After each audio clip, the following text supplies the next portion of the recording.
Hi everyone, my name is Cicely Snyder. I'm going to be your residential learning assistant for the Strengths CAT community this fall of 2025.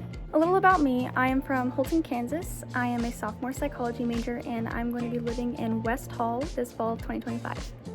As your RLA, I will be assisting in your strengths class alongside your professor, providing lesson plans and activities. I will also be a valuable resource and guide to help during this transition as it's a time of big change and I was just in your shoes last fall. As a part of my K-State First class, you will gain a mentor and authentic connections with myself, your peers, and your professor. From the strengths class itself, you will dive into your top 5 Clifton strengths. One of my favorite parts about this course is how well you get to know yourself by looking into your top 5 strengths as a leader. Studying our unique take on leadership with positive psychology impacts how we view ourselves and our differences for the better.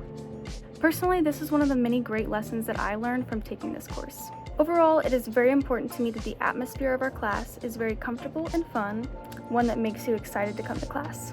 I'm very excited to meet and connect with you all. I'll see you soon.